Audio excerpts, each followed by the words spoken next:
Hi everyone, and our lesson for today is about the accountability for moral acts. So when I perform a free act, one which is I am able to do or not to do as I choose, the act is evidently imputable to me. If the thing is blameworthy, the blame belongs to me. If it is praiseworthy, I am entitled to the praise. So every human act, therefore, since it is a free act, is imputable to him who performs it. But we ask ourselves, am I accountable for my free acts? And if I am accountable, to whom?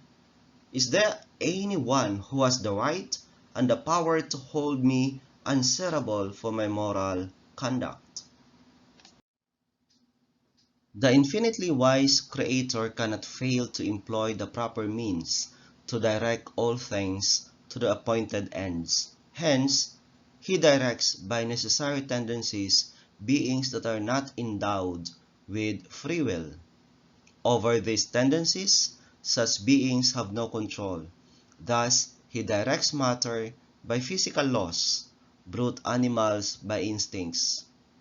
However, free beings like us, He must also direct in the manner proper to our nature, that is, requiring us to attain our appointed end by our free choice of the means peculiarly adapted to this object. Now, to require this of us is to impose the law of morality upon us, since we tend towards our appointed end by doing what is right, and we fail to tend towards our end by doing what is wrong. Moreover, if the imposition of this law is to be effectual, as in His infinite wisdom He is bound to make it, God must hold us accountable for our moral conduct. But there are also hindrances to our accountability, and sometimes we call this as the modifiers of human act. Since our accountability for an act is based on our power to control the act, whatever hinders or lessens this power must, to the same extent, hinder or lessen also our accountability. And this includes ignorance, concupiscence, fear, violence, and habit. So we talk about ignorance. Ignorance is the absence of knowledge. In ethics, it regards to two classes of objects: ignorance of the law and ignorance of the fact.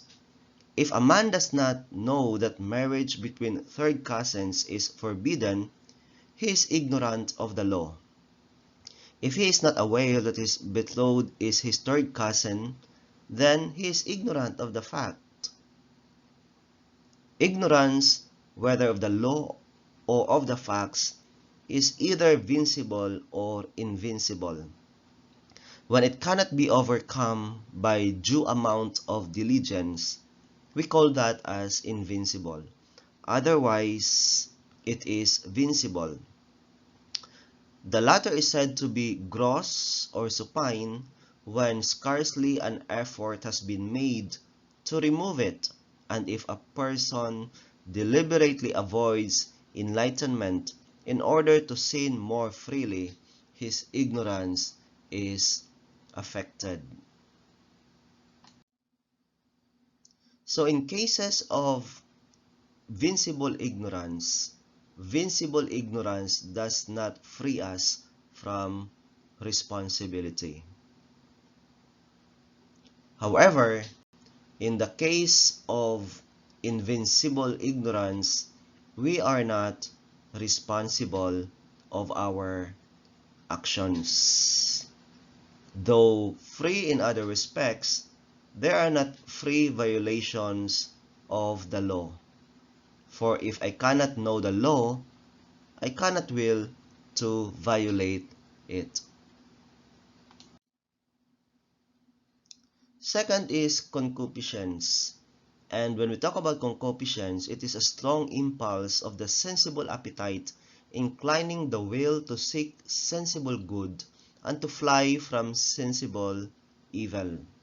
So when it arises unbidden by the will, it is called antecedent, but when it arises at the command or continues with the consent of the will, it is called consequent.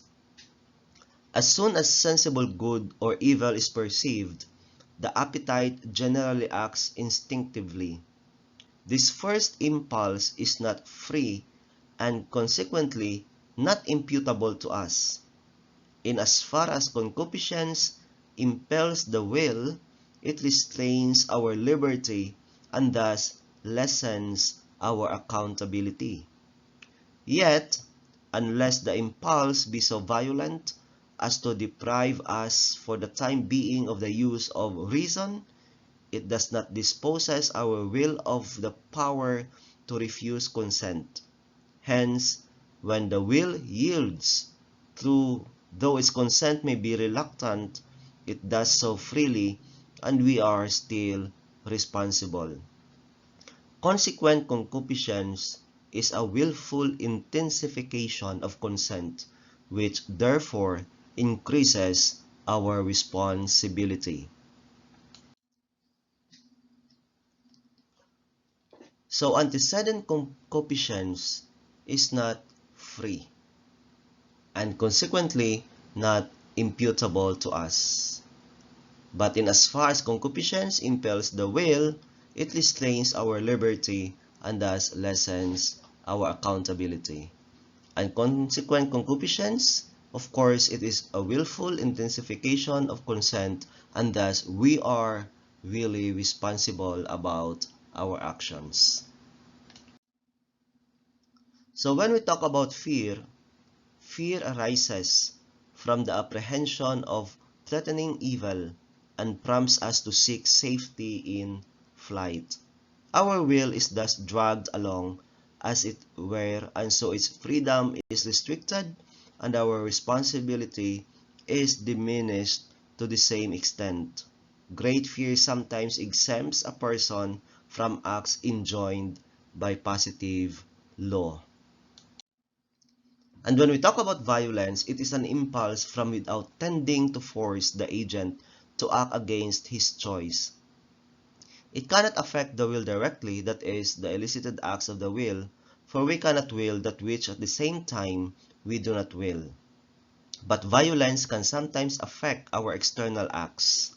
Insofar as the violence is irresistible, we are not responsible for the external act.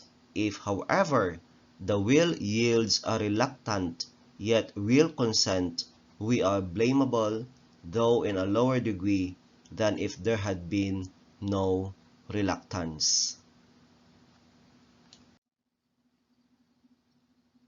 And the last is what we call habits.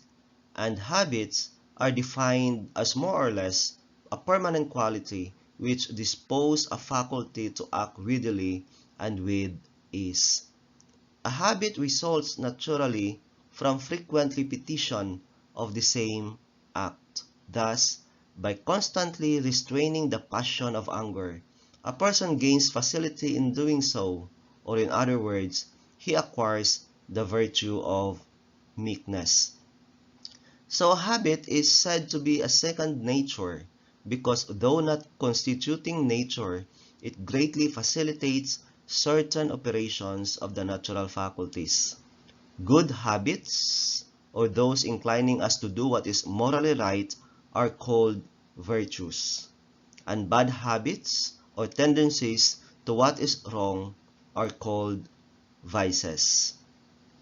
Brute animals are incapable of moral acts, hence they cannot form moral habits.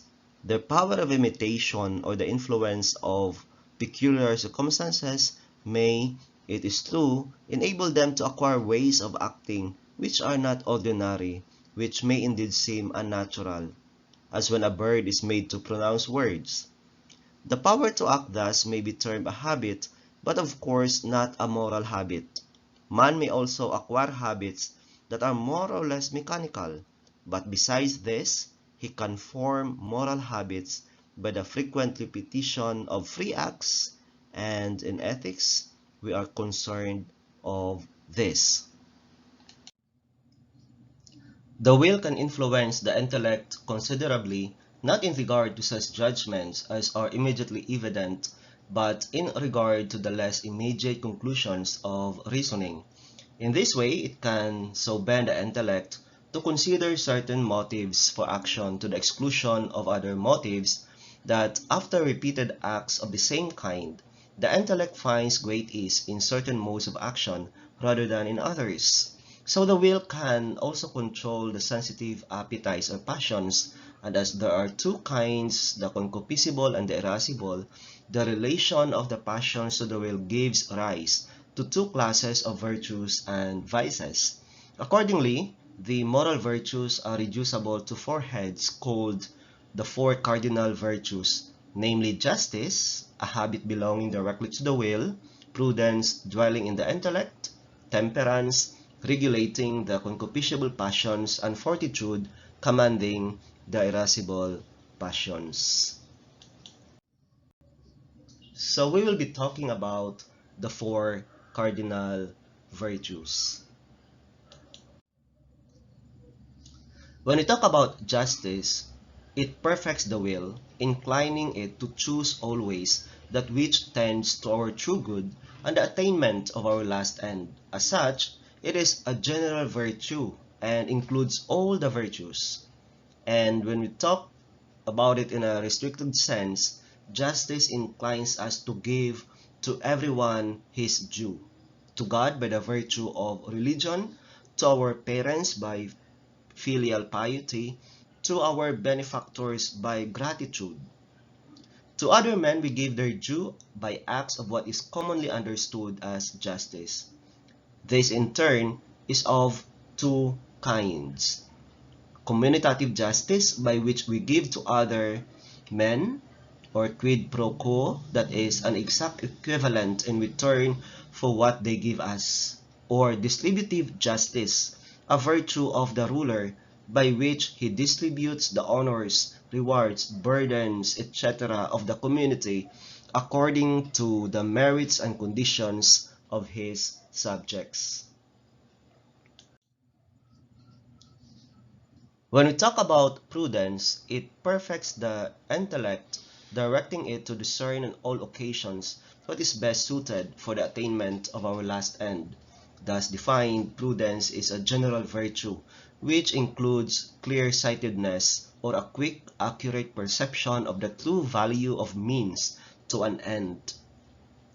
Caution, which bids us to take time to notice difficulties and to provide against them, and self-distrust, which disposes us to examine matters with care and to accept the advice of others, especially if our own case is in question. When we talk about temperance, it governs the sensible appetites in the use of things that especially attract them, namely sensible pleasures. The will can restrain these appetites and accustom them to follow the guidance of reason.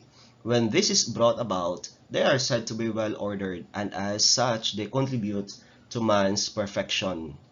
The virtue of temperance does not consist in an entire abstinence from what the sensible appetites crave, but rather in the golden mean of moderate use. A higher degree of restraint belongs to the virtue of mortification. And when we talk about fortitude, it is the virtue by which the will commands the irascible passions to attempt what is lofty, though the means are arduous and even perilous, and to bear evils with composure. So it thus embraces courage and patience. To attempt what is lofty is magnanimous. To condemn difficulties in the way is brave. And cowardice is the absence of fortitude. But fortitude, when carried to excess beyond the bounds prescribed by prudence, grows into rashness. Thank you very much for listening.